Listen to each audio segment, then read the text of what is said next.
So you are a translator on Persona 5.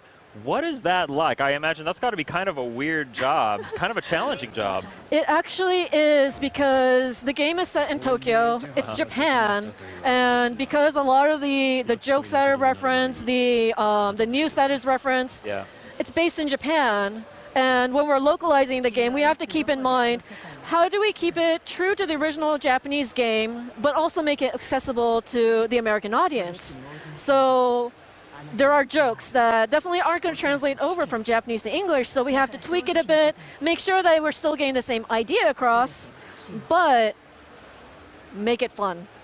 So localization process for Persona game is definitely very, very challenging. How does that tie into writing these characters who are seemingly innocent students by day, but Phantom Thieves, I believe they're called? Yes, that is correct. The team of Phantom Thieves. How do your localization efforts tie into writing these characters?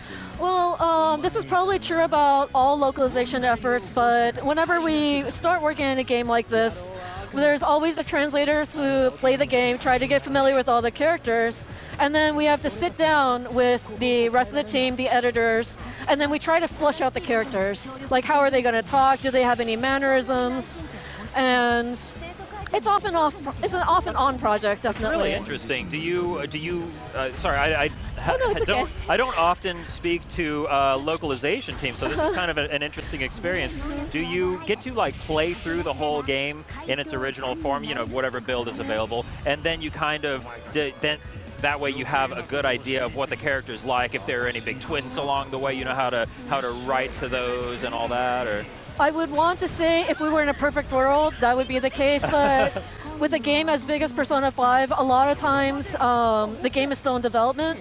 So we will get the assets from Japan, and we will try to make use of that as much as possible, try to figure out all the characters, and then work from there. If we're lucky, we'll get a full enough build that we can actually play through and get a full grasp of it, but that doesn't necessarily happen all the time, unfortunately.